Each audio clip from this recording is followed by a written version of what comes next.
Oh.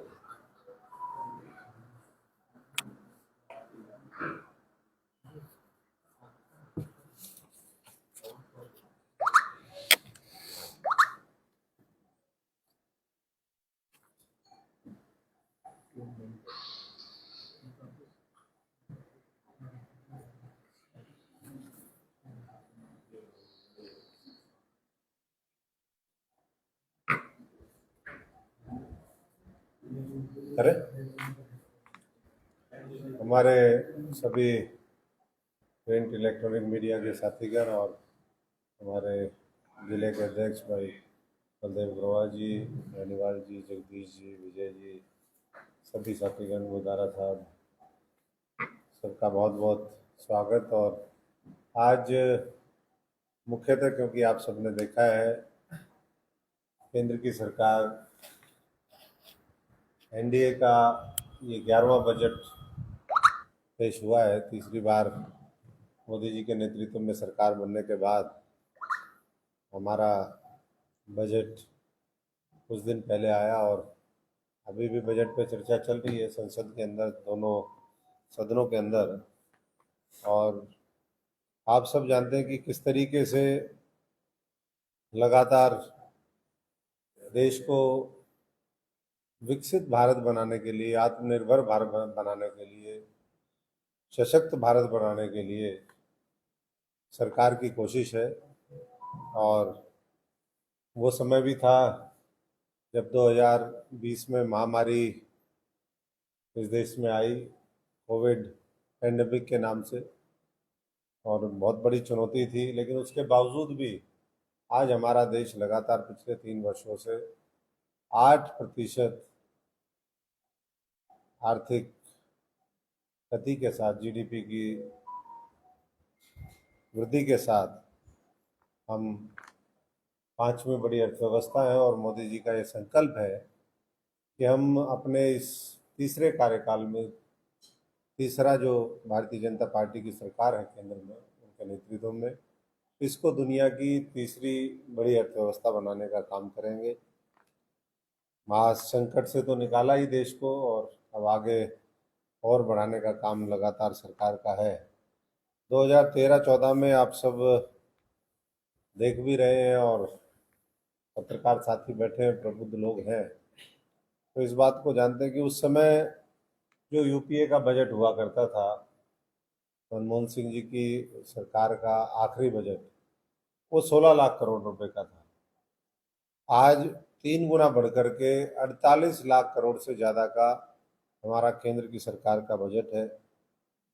उसमें जो resources development के लिए जो उसका आधार होता है देश के अंदर, इंफ्रास्ट्रक्चर का, वो कैपिटल एक्सपेंडिचर होता है। यूपीए की सरकार में वो 10 वर्षों में बढ़कर के जो हुआ, वो 90,000 करोड़ हुआ 10 वर्षों में। और पिछले 10 वर्षों में हम लोगों ने उसको बढ़ा करके वो जो 90,000 करोड़ था, आज 11 लाख करोड़ रुपए हो गए। उनके समय में 90,000 से शुरू हुआ और सिर्फ 2 लाख तक पहुंचा 10 वर्षों में। और हमारा जो है वो पिछले 10 वर्षों में 5 गुना हुआ है। तो इसी से आपको पता चलता है ये जो रेल है, रोड है, बंदरगाहें हैं और बड़े बड़े प्रोजेक्ट हैं, ये ऐसे ही नहीं आ रहे। ये सरकार की दूरगामी सोच, जो विकसित भारत बनाने का जो संकल्प है, उसको लेकर के जिस तरीके से काम कर रहे हैं, आज उसी की वजह से ये देखने को मिलता है। और सरकार ने उसी दिशा में काम भी किया है। जो सरकार की नीयत है, सरकार का कमिटमेंट है, वो साफ है कि हमें देश सबसे पहले आगे रखना है। 5 ट्रिलियन की इकोनॉमी बनानी है, आत्मनिर्भर भारत, विकसित भारत के लिए हमें पूरे देश को मिलकर के जोड़ना है, तब ये देश आगे बढ़ेगा।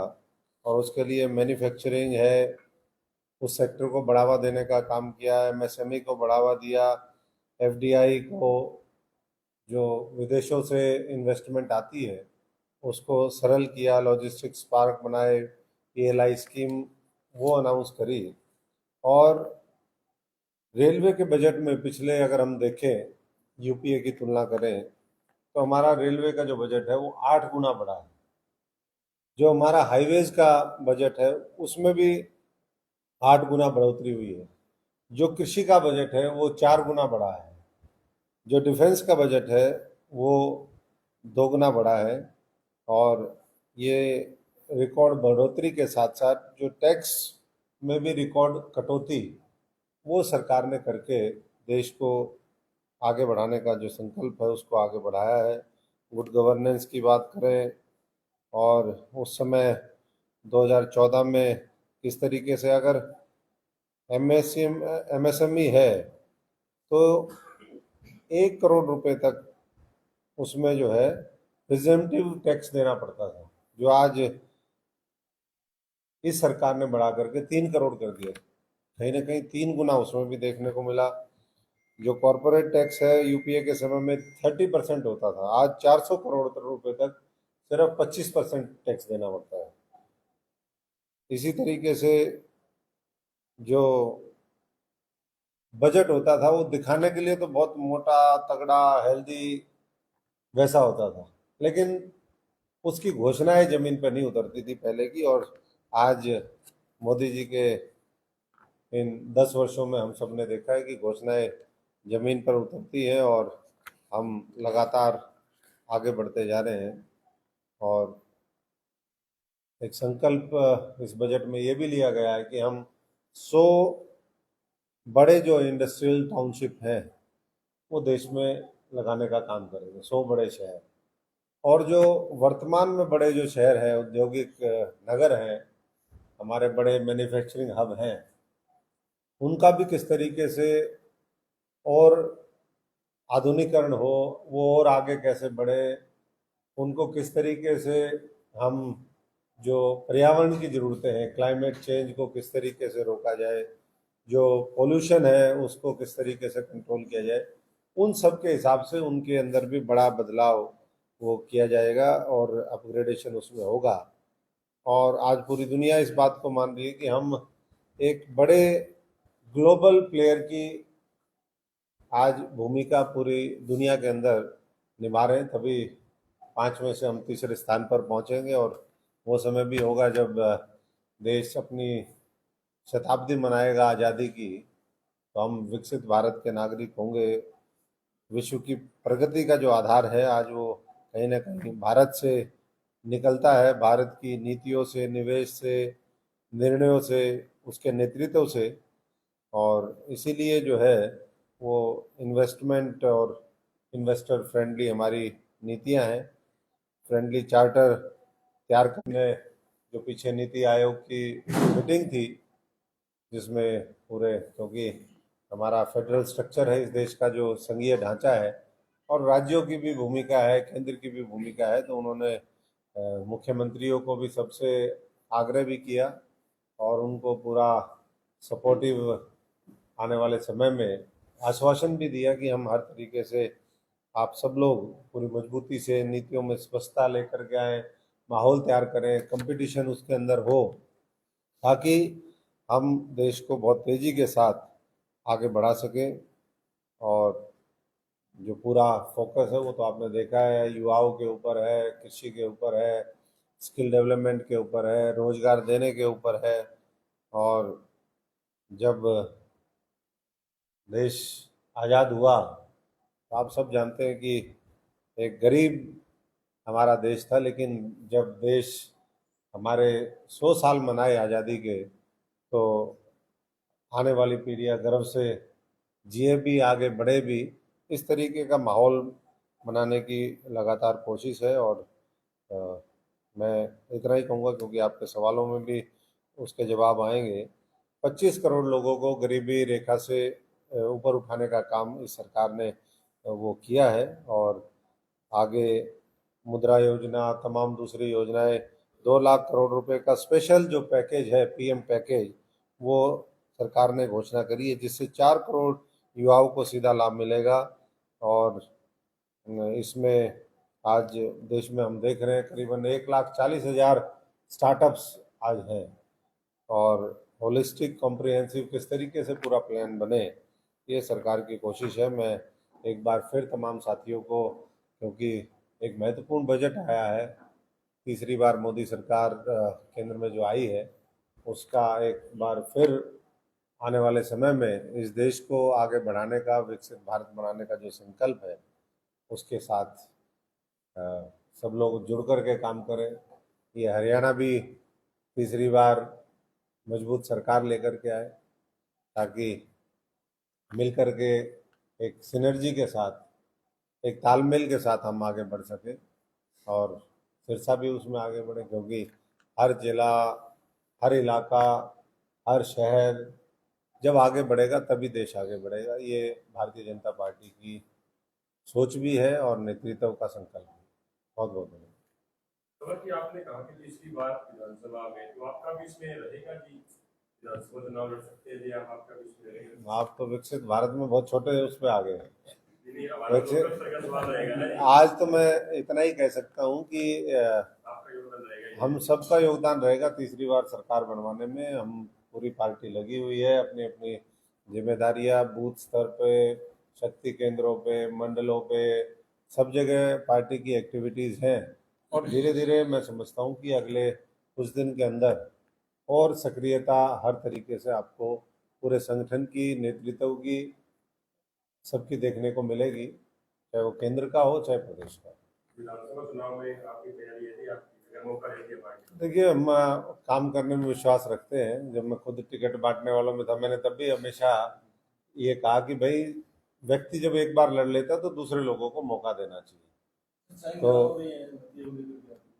कोई चर्चा नहीं है। और लोगों को, जो साथी चुनाव लड़ेंगे, हमारी 90 की 90 सीटों पे पूरी उनको मदद रहेगी। और यहाँ भी खास तौर पे, क्योंकि पार्टी ने मौका भी दिया और पिछले 4 लोकसभा चुनाव मैंने लड़े हैं, तो हर तरीके से साथियों की मदद करें। और जी, भाजपा 10 साल से शासन में है, लोग हर पक्ष देख चुके हैं भाजपा का, विकास भी, गलतियां भी।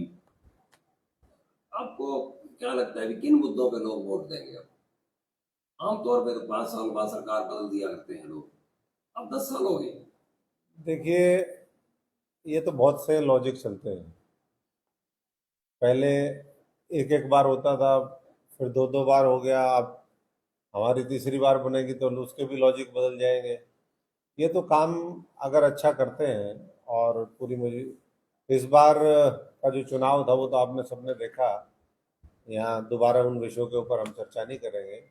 झूठ, अफवाह, षड्यंत्र, उस तरह की बातें चलती रही और उसके आधार पर मैं समझता हूँ कि लोग कुछ बहकावे में भी आ गए।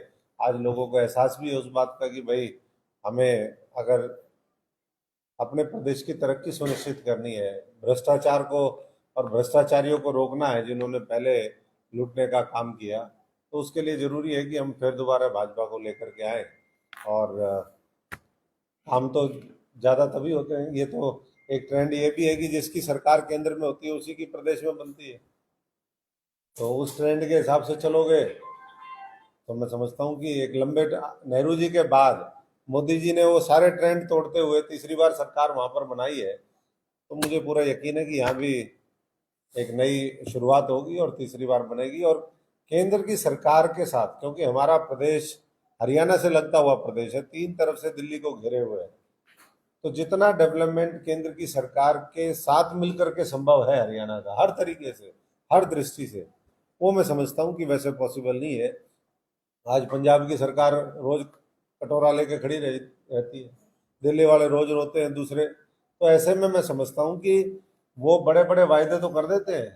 कर्नाटका इतना संपन्न राज्य है, वो भी कंगाली की राह पर ला करके जो है कांग्रेस के लोगों ने छोड़ दिया। हिमाचल का आप उदाहरण उठा करके देखिए। तो इसलिए मैं हरियाणा के सिरसा संसदीय क्षेत्र के फतेहाबाद के सभी लोगों से फिर निवेदन करता हूं कि विकसित भारत के बारे में सोचिए। देश हमारी प्राथमिकता होना चाहिए और देश के बारे में सोचेंगे तो हम उन ताकतों से बच पाएंगे जो देश को गुमराह करके फिर सत्ता में बैठना चाहती हैं, जिनको लंबे समय तक, मैं कल विपक्ष के नेता जो संसद में है उनकी बात सुन रहा था, वो कह रहे थे कि भाई 73% देश में जो है वो गरीब लोग हैं, तो 73% अगर देश में गरीब लोग हैं और उनकी बातें फिर वो कुछ कुछ बोल रहे थे, तो वो आज देन किसकी है? आज़ादी के बाद तो लंबा समय तो वही पार्टियां रही। तो आज क्योंकि बजट पे है हमारी विशेष ये आज चर्चा, तो इसलिए मैं चर्चा से मुद्दों को नहीं है वो करना चाहता। कभी और फिर उन मुद्दों के ऊपर लंबी हम विस्तार से चर्चा करेंगे। आपके ना इसी उत्तर से प्रश्न है, जैसे आपने कहा कि केंद्र और राज्य में एक ही सरकार हो तो विकास ज्यादा होता है, तो यहाँ से संसद कांग्रेस का है, तो क्या सिरसा लोकसभा क्षेत्र के विकास पर फर्क पड़ेगा इस बात? देखिए, फर्क तो नीयत होगी तो नहीं पड़ेगा, लेकिन नीयत नहीं होगी तो पड़ेगा। पहले नीयत कहाँ थी? आप उठा करके देख लीजिए, कई बार लोगों ने 6-7 बार मौका दिया, तो उस समय कितने बड़े बड़े प्रोजेक्ट यहाँ पर आए, क्या यहाँ पर लगा। हमें एक मौका दिया लोगों ने, हमने न्यूक्लियर प्लांट से लेकर के और ये छोटे छोटे हाईवे और तमाम तरह की इंफ्रास्ट्रक्चर, वो एक अलग बात है। लोग कई बार बहकावे में आ जाते हैं, इस बार मुद्दे अलग थे। और लेकिन अगर कोई चाहेगा कि इलाके की तरक्की हो और उसके लिए कोई रोड मैप उनके पास होगा, तो मैं समझता हूँ कि केंद्र की सरकार बिना किसी भेदभाव के वो इलाके को आगे बढ़ाने का काम पहले भी किया, आगे भी करेगी। सिरसा में मुख्यमंत्री आ रहे हैं जी, कल क्या कार्यक्रम है सर?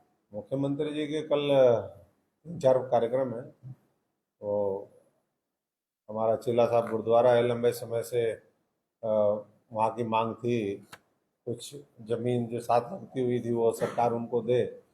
वो मेरे समय में शुरू हुई थी 2009-10 में, और हम धन्यवाद करते हैं कि वो हमारे समय में आकर के मिली। वो पहली चिट्ठियाँ भी मैंने ही लिखी थी और बीच में चलता रहा मामला, लंबा समय हो गया, लेकिन वो दी। मुख्यमंत्री जी का धन्यवाद है, हरियाणा सरकार का धन्यवाद है, सभी लोगों का। और कल उसका कार्यक्रम रहेगा। उसके बाद बाबा मोहम्मद शाह डेरे में कार्यक्रम है, और भी सामाजिक धार्मिक कई तरह के कार्यक्रम हैं। पूरा दिन कल सिरसा उनका स्वागत करेगा। पीछे यहाँ भी वो आकर के ही गए हैं। तो मैं सबका धन्यवाद करता हूँ जो लोग पार्टी के साथ मजबूती से आज भी लगे हुए हैं और लोगों को जोड़ने के माध्यम से। पिछली बार 2 ही सीट जिले में सीट भारतीय जनता पार्टी जीती थी, इस बार 3 की 3 बलदेव जी अध्यक्ष हैं, इनके लीडरशिप में जीते हैं। ये भी हमारी सबकी कोशिश है और पूरी पार्लियामेंट में अच्छा रिजल्ट हो।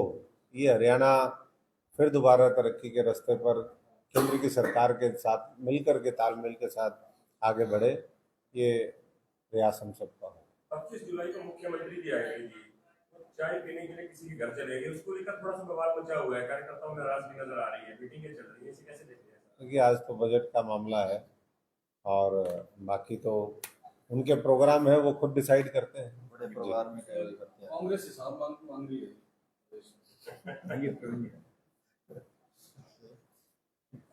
कांग्रेस हिसाब मांग रही है तो जनता दे देगी हिसाब। उन्होंने क्या क्या किया बीजेपी से हिसाब, तो बीजेपी का हिसाब तो सब सार्वजनिक है, वो तो कहीं भी जा करके देख ले, उसमें क्या मांगना है। मैंने ये बताया अभी बजट का, इसीलिए तो बताया कि उनके टाइम में 16 लाख करोड़ था, अभी हमारा 48 लाख करोड़ रुपए है। रेलवे का बजट उनके समय में जो था उससे 8 गुना हमारा बढ़ा है, हाईवे का 8 गुना बढ़ा है, कृषि का 4 गुना बढ़ा है, डिफेंस का 2 गुना हुआ है। तो ये अब इसके बाद भी कौन सा हिसाब किताब। प्रदेश का देखोगे तो आज प्रदेश की प्रेस कॉन्फ्रेंस नहीं है, प्रदेश का भी जो उनके समय में बजट हुआ करता था, आज मैं समझता हूँ कि डबल ट्रिपल वो भी हो गया है। तो इसलिए हिसाब किताब तो मैं इतना ही कहूँगा कि गुमराह करना बंद करे विपक्ष, और जो देश की तरक्की है उसमें पार्टीबाजी से ऊपर उठ करके देश की तरक्की में अपनी भूमिका भी वो सुनिश्चित करे। हरियाणा के नए मुख्यमंत्री ने ना कुछ अच्छी घोषणाएं की है, जैसे कुछ सरपंच आंदोलन भी ठंडा पड़ रहा है, किसान आंदोलन भी ठंडा पड़ रहा है, तो क्या ये पहले उठा लेना चाहिए था या वक्त ही यही था? देखिए, हर व्यक्ति, हर पार्टी अपनी तरफ से ये कोशिश करती है कि हम अच्छे से अच्छा करें। कोशिश पहले के जो मुख्यमंत्री रहे मनोहर लाल जी, उनकी भी थी कि भाई हम पारदर्शिता लेकर के आए, भ्रष्टाचार को ख़त्म करें और तमाम चीज़ें। पर कई बार लोगों को लगता है कि भाई नहीं, ये चीज़ थोड़ी सी वो रही। तो सारे विचार विमर्श करने के बाद अब सरपंचों को ताकत दी है, तो मैं तो सरपंचों को यही कहूँगा कि इस बार आपने विधानसभा में गुमराह नहीं होना है। आप फैसले अगर आपको अच्छे लग रहे हैं तो अच्छे फैसलों के साथ अच्छे नेतृत्व को मजबूत करने का काम करें। लोकसभा चुनाव में ना आपने एक बात कही थी कि आप गलती करोगे और कांग्रेस को सांसद चुनोगे तो उन्हें ढूंढते रहोगे। मैं फिर ऐसी आपने अपनी बार बार करते रहे। हाँ, मैं तो आज भी हूँ, बीच में ही हूँ, और आज उनको तो ढूंढ ही रहे हैं। मैं आपके माध्यम से ये भी कहना चाहूँगा, कई बार मैं पिछले 2-3 बार मैंने देख लिया ये चीज़ें चुनाव में कि लोग वोट दे देते हैं, थोड़े दिन में थोड़ा सा पश्चाताप सा भी होता है कि भाई ये क्या हो गया।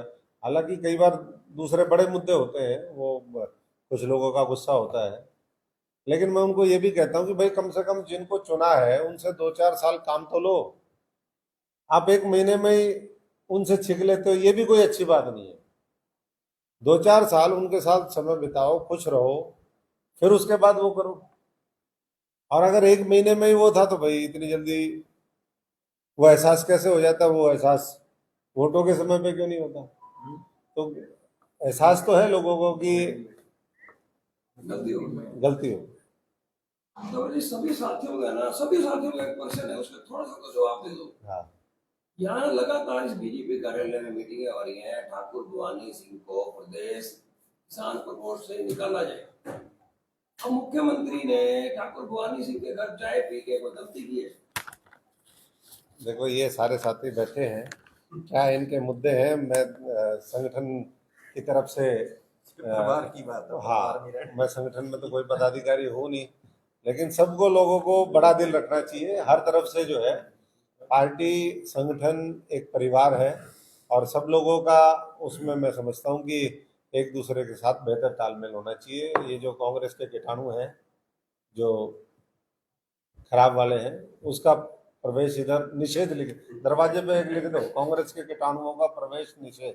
सुनने में ये भी आया कि किसी और पार्टी लीडर के घर चाय पी पहले, उसको कैसे? नहीं, मैं बोल रहा हूँ, मेरे को हमें इस बात की कोई जानकारी नहीं, पर ये कोई बहुत बड़ा मुद्दा नहीं है। ऐसा नहीं। अगले और साथी है तो वो आ जाएंगे उसमें। समझ लीजिए, आपके लोकसभा चुनाव के दौरान 9 विधानसभा के अंदर सबसे ज्यादा खर्चा फतेहाबाद विधानसभा के अंदर लगा था। उसकी भी कह रही थी, चर्चा आ रही थी कि उसकी कमेटी बनी हुई है। वो कमेटी की जांच कहाँ तक पहुंची, बताएंगे थोड़ा? नहीं, मेरे को तो पता ही नहीं कि कहाँ क्या वो लगा। तो हम तो गरीब पार्टी के गरीब लोग हैं।